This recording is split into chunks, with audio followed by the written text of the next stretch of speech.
Good morning, everyone. I hope that you will all fine and welcome to you all in my YouTube channel. Students, पिछले video में आप लाभ और हानि chapter के concept और क्वेश्चंस सॉल्व कर रहे हैं, जिसमें आपने कॉन्सेप्ट को समझा, क्रय मूल्य, विक्रय मूल्य, लाभ, हानि और उनकी कौन कौन सी कंडीशंस होती हैं, जिनको देखने पर आप अंदाज़ा लगा सकते हैं कि ये चैप्टर बहुत ही कठिन नहीं है आपके लेवल पे। अगर आप इस वीडियो को एक या दो बार भी देख लेंगे तो आपको चीज़ें आसानी से समझ में आ जाएंगी। उसी क्रम में हम लोग आज क्लास 5 और 4 के बच्चों के लिए प्रॉफिट और लॉस चैप्टर से, जिसको हिंदी में हम लाभ और हानि कहते हैं, उसमें अभ्यास का चौथा प्रश्न अर्थात पहला, दूसरा, तीसरा प्रश्न हो चुका है पिछले वीडियो में। अगर आप न देखे हों तो आप वहां जाके देख सकते हैं, वीडियो आपको अवेलेबल हो जाएगी। और आज हम लोग क्वेश्चन नंबर 4 के बारे में बात करेंगे। जैसा कि आपकी छुट्टियां बढ़ती जाएंगी और मौसम इतना ख़राब होता जा रहा है कि छुट्टियां बढ़नी तय हैं, इसलिए आप लोग अपने पढ़ाई को छोड़ेंगे नहीं, पढ़ाई करते रहेंगे, जिससे आपका काम होता रहे। जो चीज़ें आपने पढ़ लिया है या अभी कंटिन्यू थी वो भूल न जाएं, क्योंकि चीज़ें बहुत तेज़ी से भूल जाती हैं, तो हमें उन्हें भूलने नहीं देना है, क्योंकि फिर आपको अभ्यास करने की ज़रूरत ज़्यादा पड़ जाएगी। इसलिए यहाँ देखते हैं चौथा प्रश्न। एक दुकानदार ने 1 दर्जन अंडे 60 रुपये में खरीदे। उसने एक अंडा 6 रुपये में बेचा, तो 1 दर्जन अंडे बेचने पर उसे लाभ हुआ या हानि? एक दुकानदार है जो 1 दर्जन अंडे खरीदता है 60 रुपये में। तो इस प्रश्न को हल करने के लिए सबसे पहले हमें ये जानना होगा कि how many numbers are in 1 dozen, अर्थात 1 दर्जन में कितना होता है। तो 1 दर्जन, जैसे हम लोग पढ़े हैं बचपन से ही कि केला हम लोग दर्जन में ही खरीदते हैं, अंडे दर्जन में ही खरीदते हैं। तो 1 दर्जन में कितनी मात्रा होती है? तो किसी भी चीज़ की मात्रा 12 अगर हो तो उस समूह को हम 1 दर्जन नाम दे सकते हैं। तो एक दुकानदार ने 1 दर्जन अंडे मीन्स 12 अंडे वो खरीदता है 60 रुपये में, ठीक। और एक अंडे को वो बेच रहा है 6 रुपये में। तो हमें ये बताना है कि इस पूरे सौदे में या लेन देन में उस दुकानदार को लाभ होता है या हानि। तो आइए देखते हैं कि हम इस क्वेश्चन को अच्छे से कैसे समझते हुए सॉल्व करेंगे, ताकि हमारा क्वेश्चन भी हो जाए। तो एक दर्जन, सबसे पहले हम लिख देते हैं 1 दर्जन बराबर 12। ये आपको जानना होगा और आप जानते भी होंगे। 1 दर्जन में कोई भी चीज़ कितनी होती है? 12।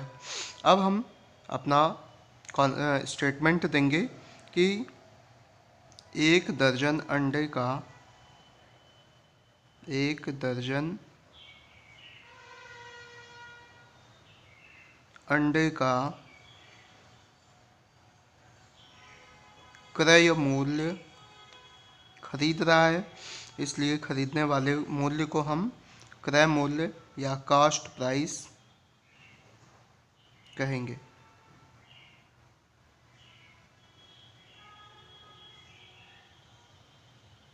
कॉस्ट प्राइस बराबर कितने रुपए है? 60 रुपये। अर्थात 1 दर्जन अंडे का क्रय मूल्य 60 रुपये है और 60 रुपये में ये 12 अंडे खरीदते हैं और एक अंडे को बेचते हैं 6 रुपये में। तो विक्रय मूल्य हमें दिया है एक अंडे का 12 रुपये। अब हम लिखेंगे प्रश्नानुसार या अकॉर्डिंग टू क्वेश्चन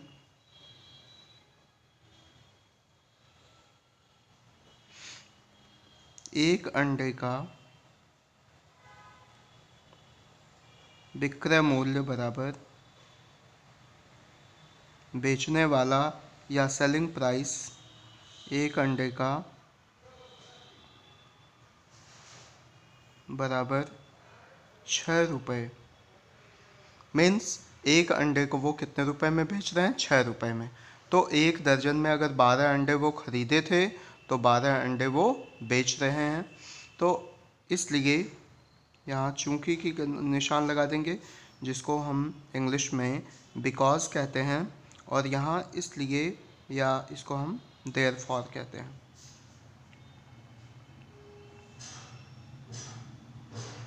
इसलिए 12 अंडे का विक्रय मूल्य बराबर 12 अंडे का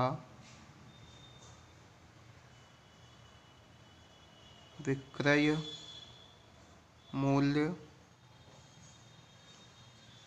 बराबर, देखिए एक अंडे का मूल्य 6 रुपये है, तो 12 अंडे का हो जाएगा 12 गुणे 6 बराबर कितना हो जाएगा? 72 रुपये।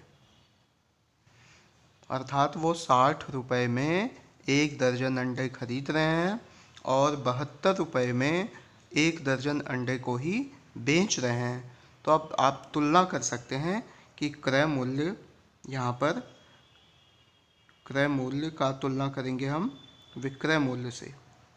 हमारा क्रय मूल्य है और यहाँ पर विक्रय मूल्य है। आप क्रय मूल्य में आप देखेंगे कि 60 रुपये में ख़रीदा गया है और विक्रय मूल्य में आप देखेंगे कि इसे 72 रुपये में बेचा जा रहा है। तो हम तुलना करने से ये पता कर सकते हैं कि विक्रय मूल्य जो है वो क्रय मूल्य से ज़्यादा है, अर्थात उसे लाभ ही होने वाला है।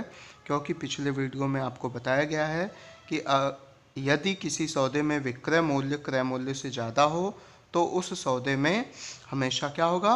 प्रॉफिट होगा, फ़ायदा होगा। लिखेंगे अतः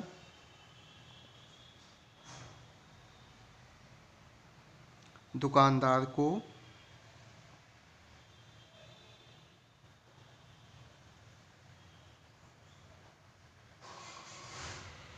लाभ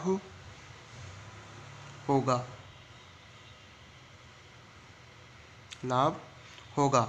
और अगर मैं आपसे पूछूं लाभ कितने का होगा, तो आप लिखेंगे कि लाभ बराबर विक्रय मूल्य माइनस क्रय मूल्य। विक्रय मूल्य से क्रय मूल्य को घटा दिया जाएगा तो हमें लाभ कितना होगा ये पता चल जाएगा। अर्थात 72 में से 60 को हम घटा देंगे तो हमें 12 रुपये का लाभ हो जाएगा। राइट। अब इसको हम इंग्लिश में भी एक बार बोल देते हैं कि अगर किसी बच्चे को इंग्लिश में जानना हो, या ये वीडियो कोई भी देख सकता है, अगर उसे इंग्लिश में करना है तो आप उसको इंग्लिश में कैसे कर सकते हैं। लिखा है अ शॉपकीपर, या वेंडर भी आप कह सकते हैं, वेंडर मतलब विक्रेता होता है। अ शॉपकीपर और vendor purchases a dozen of eggs in ₹60 and sold it in ₹6 for one egg. Then calculate his profit or loss. Means question आपको हिंदी में दिया गया है, मैंने इंग्लिश में उसे बोल दिया है। अब इसको सॉल्व कैसे करेंगे? First of all we have to write that we have to know that 1 dozen equals to 12, एक दर्जन बराबर 12। So the cost of 1 dozen eggs is ₹60 and according to question the selling price of one egg equals to ₹6 and we also know that 1 dozen equals to 12, so the selling price of 12 eggs will be 12 into 6 or 72 rupees. So after comparison we will find that the selling price of the egg is greater than the cost price of the eggs.